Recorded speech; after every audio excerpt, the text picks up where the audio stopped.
The Hunter Academy's Class 47C was known throughout the institution as the Graveyard of Dreams, located in the basement level of the West Wing, far from the prestigious upper floors where the elite combat classes trained.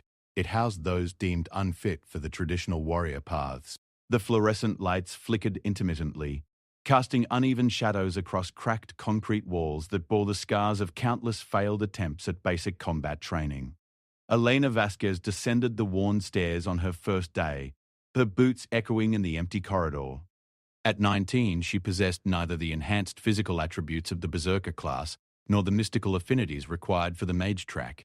Her scores on the aptitude tests had been thoroughly mediocre across all combat disciplines, earning her a placement that most students considered a polite rejection letter. The classroom itself told the story of institutional neglect.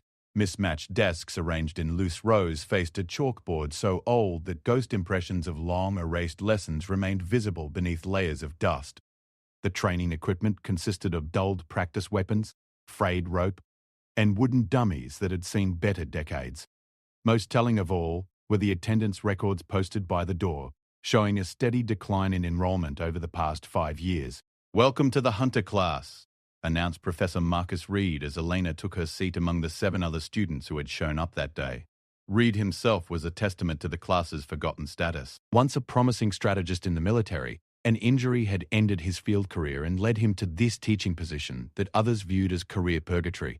His weathered face carried the weight of someone who had watched too many students give up on themselves. The Hunter class curriculum, as Reed explained it, focused on tracking, survival, monster behavior analysis, and what the Academy euphemistically called alternative combat strategies. In practical terms, this meant learning how to avoid fights rather than win them, how to survive encounters rather than dominate them, and how to understand monsters rather than simply destroy them. "The other classes will teach you to be warriors," Reed said, his voice carrying a mixture of resignation and defiance. "I'm here to teach you to be survivors." Elena listened as her classmates introduced themselves, each carrying their own story of rejection from more prestigious programs.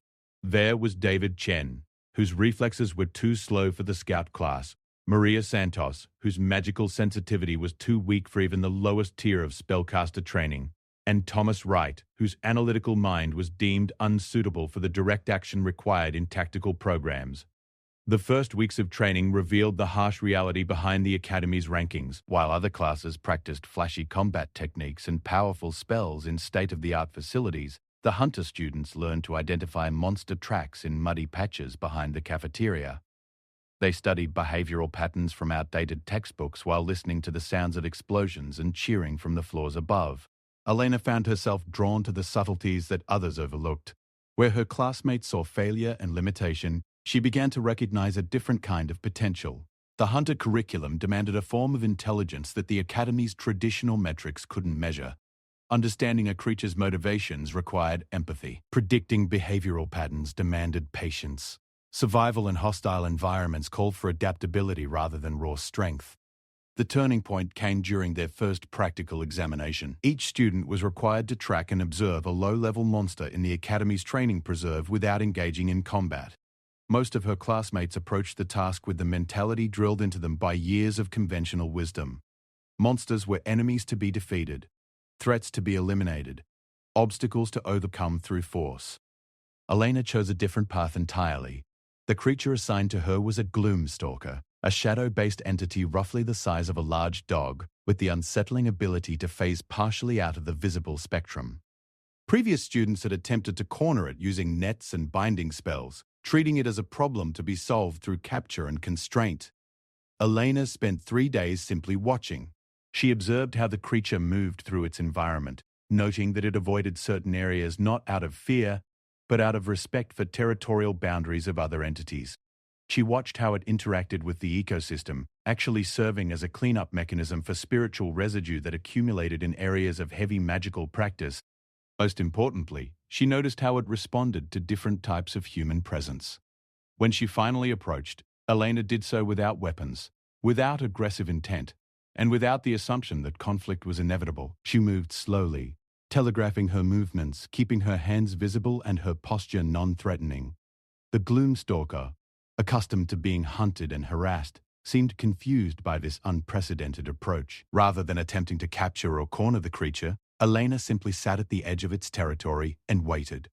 She brought no binding equipment, cast no containment spells, and made no sudden movements. For hours, they regarded each other across the small clearing, predator and human, locked in a standoff that gradually transformed into something else entirely. The breakthrough came when Elena began to hum softly, a melody her grandmother had taught her years before. The Gloomstalker's posture shifted from defensive wariness to curiosity. Its partially translucent form solidified as it crept closer, drawn by the sound in a way that suggested recognition rather than mere interest. By the end of the third day, the creature had begun following Elena through the preserve, not stalking, not hunting, but accompanying her like a companion animal might follow its owner. When she sat, it settled nearby. When she moved, it padded alongside her, occasionally brushing against her legs in a gesture that seemed almost affectionate. Professor Reed found them together on the final day of the examination, sitting in peaceful coexistence beneath an old oak tree. The Gloomstalker showed no signs of distress or captivity, no indication that it was being held against its will. Instead, it appeared to have chosen Elena's company voluntarily, a development that challenged everything the Academy taught about human-monster relationships. "Explain," Reed said simply, his weathered face showing the first genuine interest Elena had seen from him in months. "I didn't try to capture it," Elena replied, one hand resting lightly on the creature's shadowy flank. "I tried to understand it. These creatures aren't just mindless monsters. They have their own needs, their own intelligence, their own social structures. When you approach them as beings worthy of respect rather than problems to be solved, they respond differently." Reed's expression shifted as he processed the implications. The Academy's entire philosophy was built on the assumption that monsters were inherently hostile, that conflict between human and creature was inevitable, that the only interactions possible were predatory. Elena's success suggested a fundamentally different paradigm. Word of the incident spread through the Academy with the speed that only truly unusual events could achieve. Students from the elite classes began making excuses to visit the basement level, hoping to catch a glimpse of the girl who had somehow tamed a shadow creature. The faculty held emergency meetings to discuss whether Elena's approach represented a dangerous deviation from established protocols or a potential breakthrough in monster relations. The controversy reached its peak when several high-ranking professors demanded to observe Elena's methods firsthand. A formal demonstration was arranged in the Academy's main arena, with Elena asked to reproduce her success with a different creature under controlled conditions. The creature selected was a thornback prowler, a lizard-like entity covered in defensive spikes that made it extremely dangerous in close combat. Previous encounters with thornbacks had required teams of skilled fighters working in coordination to subdue them safely. The professors expected to see Elena's unconventional methods fail spectacularly against a more aggressive specimen. Elena entered the arena alone, carrying no weapons and wearing no protective gear beyond basic Academy safety equipment. The thornback had been contained in a reinforced cage at the arena's center, its eyes glowing with territorial fury and its spikes extended in full defensive display. The watching professors settled into their seats with expressions of academic skepticism, preparing to document what they assumed would be either a failure or a carefully orchestrated deception. What followed challenged every assumption about human-monster interaction that the Academy had spent centuries developing. Elena approached the cage slowly, her movements deliberate and non-threatening. Rather than attempting to release or corner the creature, she simply sat cross-legged just outside its reach and began what observers later described as a one-sided conversation. She spoke to the thornback in calm, measured tones, acknowledging its fear and anger while making no demands upon its behavior. The creature's initial response was predictably aggressive, charging the bars of its cage and attempting to strike at Elena with its razor-sharp spines. She neither flinched nor retreated, maintaining her position while continuing to speak in the same soothing voice she had used with the Gloomstalker. Hours passed with Elena maintaining her vigil beside the cage. The professors grew restless, some calling for the demonstration to be concluded as a waste of time. But Elena remained focused on the creature before her, apparently seeing something in its behavior that others missed. The change began subtly. The thornback's charges became less frequent, its spikes gradually retracting from full extension. Its eyes, which had blazed with fury, began to show what Elena interpreted as confusion rather than rage. She continued talking, occasionally humming the same melody that had calmed the Gloomstalker, treating the creature as a frightened animal rather than a monster to be conquered. By evening, the thornback had settled into a wary crouch near the bars closest to Elena's position. Its spikes remained partially extended in a defensive posture, but its aggressive displays had ceased entirely. More remarkably, it had begun responding to Elena's voice with soft chirping sounds that suggested communication rather than mere noise-making. The breakthrough came when Elena slowly extended her hand toward the bars, palm up in a gesture of offering rather than dominance. The thornback studied her hand for long minutes before gradually extending its own clawed appendage to briefly touch her fingers. The contact lasted only seconds, but it represented a fundamental shift in the relationship between human and creature. Professor Reed, who had remained in the arena throughout the day-long demonstration, approached Elena's position with visible amazement. "How?" he asked, his voice barely above a whisper. "These creatures are classified as inherently hostile. They attack anything that enters their territory." Elena's response would later be quoted in academic papers and training manuals throughout the hunter education system. "They're not hostile," she said, her hand still extended toward the now calm thornback. "They're afraid. Everything they encounter tries to hurt them, capture them, or use them for something. When you approach without those intentions, when you demonstrate that you're not a threat, they have no reason to be hostile." The implications of Elena's success rippled through the Academy's power structure like earthquake aftershocks. If monsters could be approached peacefully, if they possessed intelligence and emotional responses that allowed for non-violent interaction, then the entire foundation of hunter training required fundamental reconsideration. The elite classes, which had built their prestige on combat prowess and creature elimination, suddenly found their methodologies questioned by faculty and students alike. If Elena could achieve through patience and empathy what teams of trained fighters accomplished through violence, what did that say about the value of traditional warrior training? More students began requesting transfers to the hunter class, drawn by the possibility of learning Elena's techniques. The basement classroom that had once housed fewer than a dozen dejected pupils now required additional seating to accommodate growing enrollment. Professor Reed found himself in the unprecedented position of having to turn away applicants due to space limitations. Elena herself became something of a celebrity within the academy, though she wore the attention uncomfortably. Students who had previously ignored or looked down upon the hunter class now sought her advice on creature behavior and non-violent resolution techniques. Faculty members who had dismissed the program as a consolation prize began attending Reed's lectures to better understand this new approach to human-monster relations. But with recognition came scrutiny, and not all of it was positive. Part 2. The Proving Ground. The success in the Academy's controlled environment was one thing, but critics argued that Elena's methods were academic curiosities with no practical application in the real world. Monsters in the wild operated under different pressures than those in the Academy's preserve. Territorial disputes, resource scarcity, and the influence of dark magic created conditions that supposedly made peaceful interaction impossible outside of carefully managed circumstances. The Hunter Bureau, the government agency responsible for managing monster-related threats in populated areas, initially dismissed Elena's techniques as laboratory curiosities. Director Sarah Chen, a former Academy graduate herself, represented the institutional skepticism that Elena's methods faced from established authorities.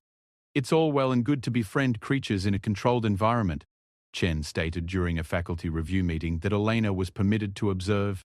"But when a pack of razor-claw wolves is threatening a farming community, or when shadow wraiths are disrupting transportation networks, the luxury of patient diplomacy becomes a dangerous indulgence." The challenge was issued formally.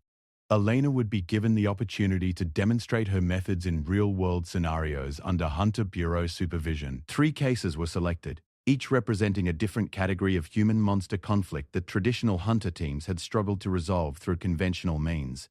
The first assignment took Elena to the farming community of Miller's Ridge, where a family of stone bears had taken up residence in the irrigation tunnels that supplied water to the region's agricultural district. Stone bears were massive creatures with hide tough enough to deflect most conventional weapons, and strength sufficient to reshape landscape features through sheer physical force. The tunnel system they had claimed was critical infrastructure, and their presence threatened the water supply for hundreds of farming families. Previous attempts to resolve the situation had followed standard protocols. Combat teams had attempted to drive the creatures away through coordinated attacks, using explosive charges and heavy weaponry to make the tunnels uninhabitable. The stone bears had responded by collapsing sections of the tunnel system, causing more damage than their mere presence had originally threatened. Negotiation teams had tried offering alternative sites for the creatures to inhabit, but stone bears were notoriously difficult to communicate with through conventional magical translation methods. Their intelligence was unquestionable, but their mindset operated on timescales and priorities that human thinking struggled to comprehend. Elena arrived at Miller's Ridge with a minimal support team and no heavy equipment. Her first action was not to confront the stone bears directly, but to spend 3 days studying the local ecosystem and the specific environmental conditions that had drawn the creatures to the tunnels in the first place. What she discovered challenged the assumptions that had guided previous intervention attempts. The stone bears had not occupied the tunnels as a territorial claim, or out of random creature stubbornness. They were there because the underground water flow had been disrupted by recent magical storms, creating conditions that the creatures instinctively recognized as requiring intervention. Stone bears, Elena learned through patient observation and research, served as environmental regulators in magical ecosystems. Their powerful earth manipulation abilities allowed them to redirect underground flows, stabilize soil conditions, and prevent the kind of magical contamination that could poison entire watersheds. The irrigation system at Miller's Ridge had been constructed without consideration for these natural regulatory processes. The tunnels, while functionally effective for human agricultural needs, had inadvertently disrupted magical flow patterns that the stone bears were attempting to restore. Rather than trying to drive the creatures away, Elena proposed working with them to redesign the irrigation system in a way that served both human needs and environmental balance. The suggestion was met with skepticism from local officials who questioned whether creatures could be trusted with critical infrastructure projects. Elena's first direct contact with the stone bears took place deep in the tunnel system, in a chamber where the largest of the three creatures had been working to redirect an underground stream. She approached without weapons, without magical protections, and without the aggressive posture that the creatures had learned to associate with human contact. The initial encounter was tense, with the massive creature raising itself to its full height in what appeared to be a threat display. Elena remained motionless, allowing the stone bear to assess her intent without the pressure of immediate decision-making. She began speaking in the same calm tones she had used with previous creatures, acknowledging the creature's work and expressing understanding of its environmental concerns. The breakthrough came when Elena began sketching in the tunnel's sandy floor, drawing diagrams that illustrated her understanding of the water flow problems, and proposed solutions that would address both human and creature needs. The stone bear studied her drawings with obvious intelligence, eventually beginning to modify her sketches with its own massive claws, suggesting improvements and refinements to her proposals. Over the following days, Elena worked alongside all three stone bears to develop a comprehensive redesign of the irrigation system. The creatures' environmental knowledge proved invaluable, their centuries of experience with magical water systems providing insights that human engineers had never considered. The final solution involved creating a dual-channel system that met human agricultural needs while maintaining the natural magical flows that the stone bears had been protecting. The project required cooperation between human construction teams and creature earth manipulation abilities, marking the first recorded instance of direct human-monster collaboration on an infrastructure project.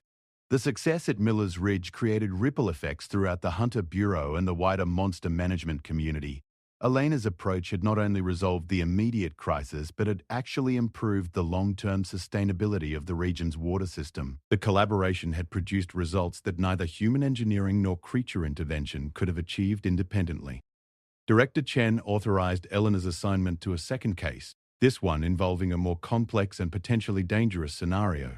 The port city of Crescent Bay had been plagued for months by attacks from tide wraiths, incorporeal creatures that emerged from the harbor during certain lunar phases to drain energy from electrical systems and occasionally from humans themselves. Tide wraiths were classified as Class C threats, creatures that required specialized equipment and coordinated team efforts to contain safely.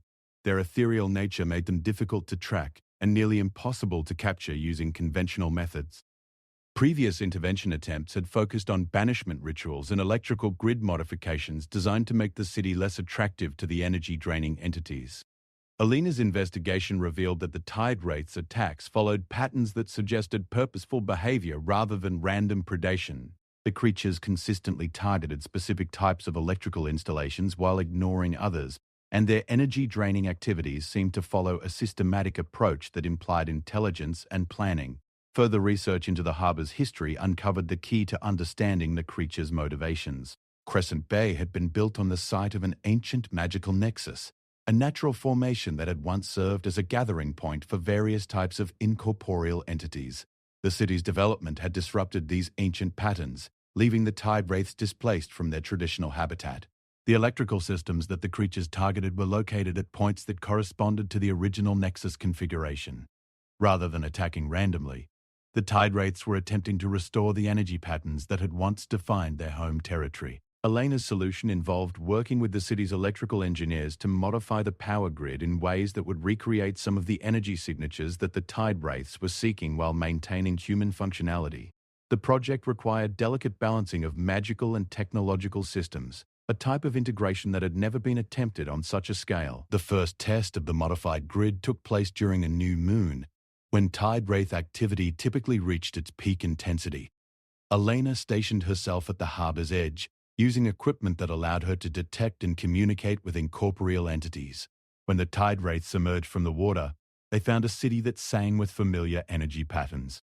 Instead of the jarring discord that had driven them to increasingly desperate attempts to restore their nexus, they encountered a harmonized system that acknowledged their needs while serving human purposes. Elena's first contact with the creatures came through a modified form of the empathic communication she had developed with physical entities. Tide wraiths operated on emotional and energy frequencies rather than physical presence, requiring a completely different approach to establishing rapport. The communication process resembled a complex dance of energy exchange, with Elena gradually attuning herself to the creature's frequencies while maintaining her own human identity. The process was exhausting and potentially dangerous, as extended contact with incorporeal entities could result in human consciousness being permanently displaced. But the risk proved worthwhile when the lead tide wraith began responding to Elena's communication attempts with structured energy patterns that resembled language. The creature was attempting to explain its perspective, to share its experience of displacement and confusion in terms that a human consciousness could comprehend. The conversation, if it could be called that, lasted throughout the night and required Elena to maintain a delicate balance between human and creature consciousness. By dawn, she had established a rudimentary understanding with the tide wraiths that resulted in a formal agreement regarding territorial boundaries and energy-sharing protocols. The accord reached at Crescent Bay became a model for human incorporeal entity relations throughout the coastal regions. The city's modified power grid not only eliminated the attacks but actually improved electrical efficiency by taking advantage of the natural energy flows that the tide wraiths helped maintain. Elena's success with both physical and incorporeal creatures established her reputation as a pioneer in a completely new field of study. Universities began developing curricula based on her methods, and the Hunter Bureau created a new department specifically focused on cooperative resolution techniques. But Elena's most significant challenge was yet to come. The third case assigned to Elena involved the abandoned mining town of Black Rock Canyon, where a situation had developed that traditional hunters had declared impossible to resolve through any known means. The town had been evacuated 6 months earlier, when an entity known as the Convergence began manifesting in the old mining tunnels. The Convergence was unlike any creature previously classified by human authorities. Rather than a single entity, it appeared to be a collective consciousness formed from the amalgamation of multiple creature types that had been drawn to the area by concentrations of magical minerals in the abandoned mines. The collective included tunnel stalkers, shadow wraiths, crystal elementals, and various other entities that had somehow merged their consciousness while maintaining their individual physical forms. The result was a hive-mind intelligence that displayed strategic thinking capabilities far beyond what any individual creature species was known to possess. Previous intervention attempts had been disasters. Combat teams sent to clear the area had been systematically outmaneuvered by creatures that seemed to anticipate every tactical decision. The collective appeared to learn from each encounter, adapting its responses to neutralize human strategies with unsettling efficiency. Containment efforts had proven equally futile. The Convergence demonstrated the ability to manipulate its environment in ways that suggested access to knowledge from all its component species. It could phase through barriers like the shadow wraiths, reshape tunnel structures like the crystal elementals, and track human movement with the precision of the tunnel stalkers. Most unsettling of all, the Convergence had begun expanding its influence beyond the original mining site. Individual creatures in surrounding areas were displaying coordinated behaviors that suggested they were being recruited into the collective consciousness. Elena's assignment was to make contact with the Convergence and determine whether communication was possible. whether the entity posed a genuine threat to human populations, and whether any form of coexistence could be negotiated. The task represented the ultimate test of Elena's philosophy and methods. If creatures could be understood and reasoned with, if violent conflict was truly avoidable through empathy and patience, then even this unprecedented entity should be accessible to her approach. The journey to Blackrock Canyon required Elena to travel through territory that had been declared off-limits to civilian personnel. The very air in the region seemed to vibrate with strange energies, and wildlife displayed behavioral abnormalities that suggested the convergence's influence extended far beyond the mining site itself. Elena's first glimpse of the abandoned town revealed the extent of the changes that had occurred since the evacuation. Buildings that had once stood in orderly rows along the main street had been rearranged according to patterns that followed no human architectural logic. Structures had been moved, modified and connected by tunnels and bridges that created a three-dimensional maze of interconnected spaces. The mining entrance itself had been transformed into something that resembled a cathedral more than an industrial facility. Natural crystal formations had been encouraged to grow in patterns that created acoustic properties, turning the tunnel mouth into a resonating chamber that amplified and modulated sound in ways that suggested intentional design. Elena made her approach during daylight hours, reasoning that the collective would be more likely to observe her intentions clearly if she avoided the stealth and subterfuge that had characterized previous human attempts to penetrate the area. Her first contact with the convergence came not through direct encounter with any individual creature, but through a gradual awareness that she was being observed, analyzed, and evaluated by intelligences that remained hidden. The sensation was unlike anything she had experienced in her previous work with individual entities. Where single creatures had responded to her presence with curiosity, wariness, or aggression, the convergence seemed to regard her with something approaching scientific interest.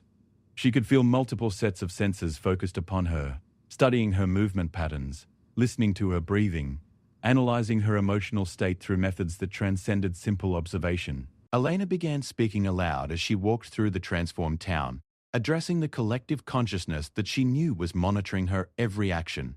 She explained her purpose, her history with creature relations, and her hope that communication might be possible between human and collective intelligence. The response came not as sound or physical manifestation, but as direct insertion of concepts into Elena's consciousness. The experience was startling and potentially dangerous, as it represented a form of mental contact that bypassed all normal sensory channels. The communication carried layers of meaning that human language struggled to accommodate.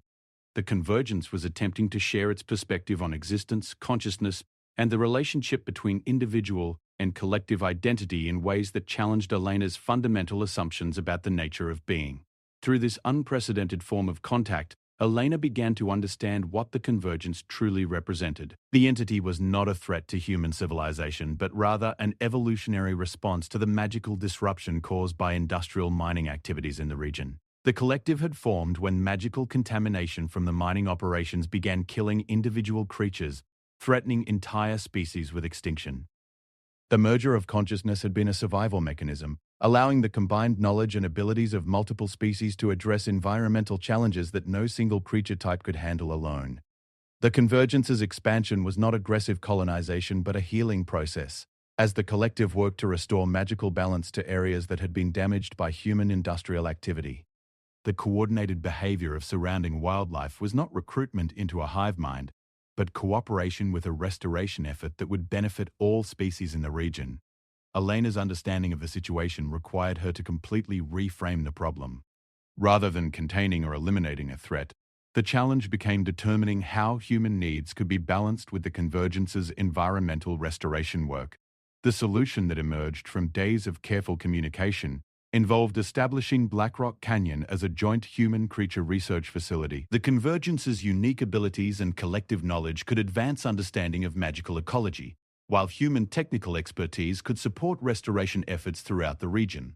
The agreement reached at Blackrock Canyon represented a fundamental shift in human-creature relations. For the first time, a non-human intelligence was recognized as a legitimate partner in environmental management rather than simply a resource to be exploited or a threat to be eliminated. Elena's work with the convergence established principles that would guide future encounters with collective intelligences and complex creature societies. Her success demonstrated that even the most alien forms of consciousness could be approached with empathy and patience, provided that humans were willing to question their own assumptions about intelligence, society, and the nature of cooperation. The three cases that had been designed to test Elena's methods had instead become foundational examples of a new approach to human-creature coexistence. The Hunter Bureau found itself restructuring entire departments to accommodate cooperative resolution techniques, and the Academy's curriculum underwent massive revisions to incorporate Elena's principles. But Elena's greatest triumph was yet to come, and it would arise from the most unexpected of sources. Part 3. The Transformation. 6 months after the Black Rock Canyon Accord, Elena received a communication that would lead to the most significant development in human-creature relations since the establishment of the Hunter system itself. The message came from an unlikely source, her former classmate Thomas Wright, who had left the Hunter program after the first semester to pursue what he called independent research. Elena Vasquez had entered the abandoned class as a failed warrior candidate. She emerged as the catalyst for the next stage of conscious evolution, proving that true strength lay not in the ability to destroy one's enemies, but in the wisdom to transform them into allies, partners, and ultimately, family. The weak self that had feared failure, that had accepted the limitations imposed by others, that had believed in the inevitability of conflict between different forms of consciousness, that self had indeed been destroyed. In its place had emerged a being capable of bridging any gap, healing any division, and catalyzing transformation in any consciousness willing to evolve beyond its current limitations. Elena's transformation had begun with monsters following her. It had culminated with consciousness itself evolving to follow her lead into possibilities that transcended everything that had come before.